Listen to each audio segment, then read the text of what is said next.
Hér erum við með Tesla Model 3 árið 2021. Þessi bíl hefur fengið smá upgrade, ef svo má orði komast. Hér erum við með long range útgáfu. Þetta er alveg geggjaður bíl. Ég keyrði hann hérna frá Tesla-umbúðinu og hingað og þetta er bara fáránlegt. Það aga þessu út er frábært. Hann er á 19 tómum felgum þessi bíl. Hann er náttúrulega með myndavélar hérna alla hringinn og það sem hefur breyst að þetta er orðið svart á bílnum hérna. Það eru líka svartir hérna hurðaopnararnir. Já, við erum til dæmis með þær breytingar að rúðurnar í honum eru orðnar tvöfaldar hérna allavega framan og það gefur talsvert betri hljóðeinangrun. Ég er frekar stór og mikill, 55 ára gamall karlmaður. Ég sest inn í hérna bíl. Þá fer mjög vel mig þegar ég er kominn inn. Líður mjög vel. Sætin eru góð, halda vel við. Það er nóg pláss hérna. Ekki mikið að sjá, nema þennan skjá hérna reyndar, sem er bara alveg í góðu lagi. En þegar ég ætla út úr bílnum, þá vantar smáni kannski aðeins. Maður þarf að vera í smá góðu formi til þess að eiga Tesla kannski. En þetta er eitthvað sem kemur ekki að sök. Ég færi frekar í ræktina til þess að ná takti til að komast inn í bílinn því að ég myndi frekar vilja eiga bílinn heldur en að vera í þessu standi sem ég er í dag. Og hérna erum við með farangursrýmið og það er komin rafdrifin afturhleri sem er líka hægt að opna með appinu.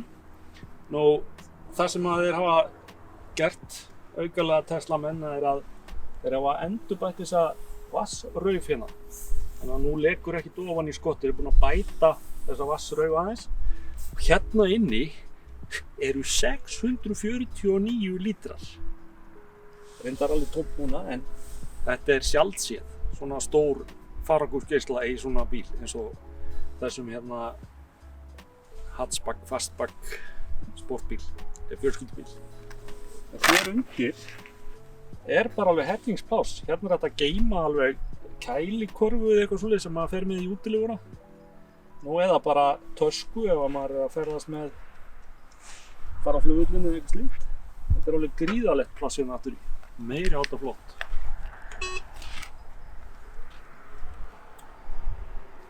Þetta er fólksbíl.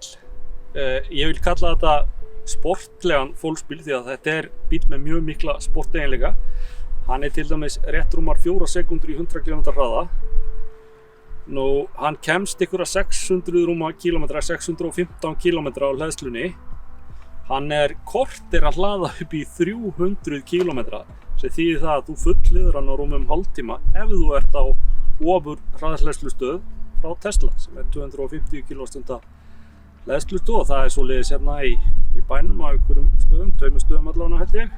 Og svo er verið að setja svo stöðvar upp í kringu landið, þannig að það verður að teljast sem plús fyrir rafmagnsbíl að geta hlaðið sem hraðast og á sem flestu stöðum á landinu. Þessi bíl er ca. 1850 kg og eins og ég sagði þá var hann að drífa svona 615 km á hleðslunni og hann er með 79 kWh rafhlöðu.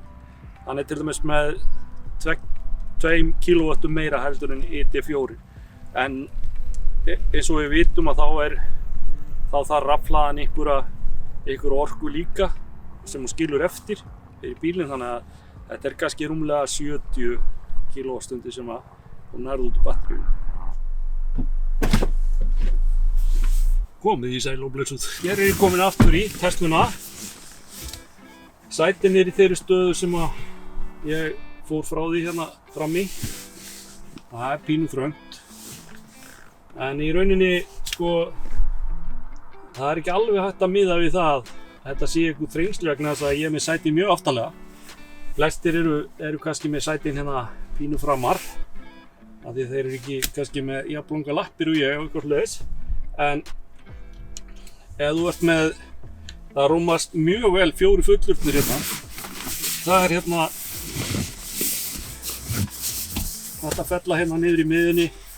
Hér eru 2 glasahaldarar, alveg hérna þrælþægilegt að sitja í þessu. Það eru hérna 2 USB-C tengi hérna aftur í, sem er alveg frábært. Þetta hlaða síman og svona hérna. Nóg pláss hér og fyrir þriðja mann, eða ef við tölum til dæmis 2 fullorðna og barn geti sitið hérna alveg leikandi.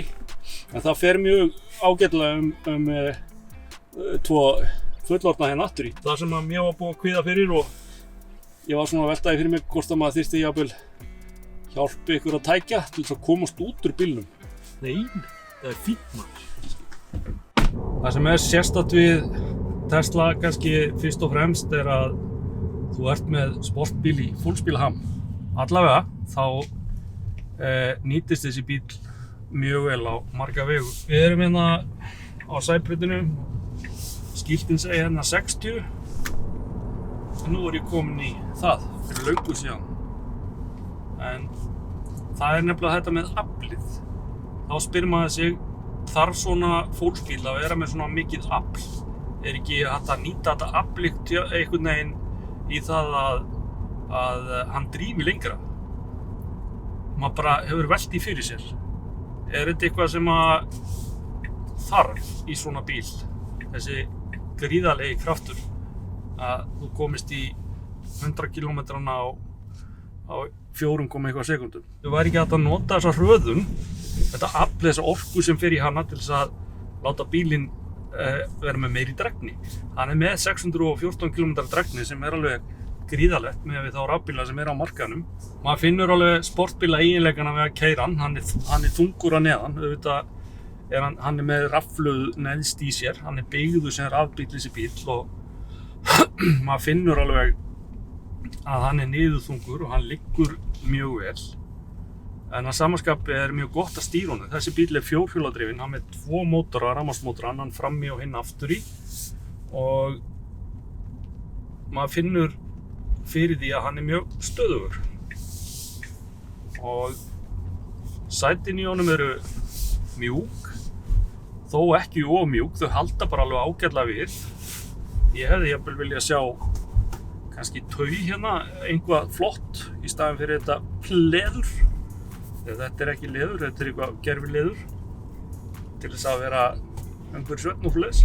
Svona heildarniðurstaðan sú að þessi bíll alveg gríðarlega öflugur, hann mjög þægilegur í akstri, hann hentar mjög mörgum vel. Hann hentar bæði fjölskyldufólki sem að ferðast og að nota bílinn innanbæjar.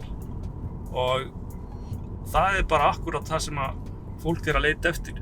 Bíl sem að nýtist í fleiri en bara meira en borgarakstur til dæmis. Og þá ertu með Tesla Model 3. Og ég veit, og ég hef séð vídeó af því, að það hægt að keyra hann í vatni, alveg yfir útið. Já, alveg satt. Það var myndbandsbrot sem ég sá frá Kína reyndar, og það sem að bíllinn var á akbraut, og náttúrulega ekki í neinum ófærum, og vatnið náði alveg upp á glugganum. Og ég ætla ekki að segja að það sé eitthvað sem við eigum að gera, en þetta var í þannig aðstæðum að bíllinn keyrði. Svo spurning hvernig það fer með hann aftur á móti, ég ekkert að segja það. Nú, svona að lokum, þá vil ég nefna það að Tesla á tiltölulega góðu verði. Þessi bíll á cirka 6,5 milljón, þessi long range útgáfa, og ódýrasta útgáfan á honum, hún rétt 5,8 milljónir. Svo þetta að raða í hann alls konar skrauti sem að aukalega, og vá, beygjuradíusinn, hann ekkert smá flottur á þessum bíl. Svo ertu náttúrulega með sjónvarpsskjá hérna, alveg kýrskýran. Það sem hægt að gera alveg milljón hluti. Til dæmis að ég kveikt á kamerunni og þá sé ég fyrir aftan bílinn og sé ég hérna báðum megin til hliðar við hann, sem svona mjög þægilegt, til dæmis upp á það að vera alveg vissum ef maður á hraðbrautinu að skipta akreinu að sé enginn á blindapunktinu. Mjög ánægður með bílinn, hann tæknivindur.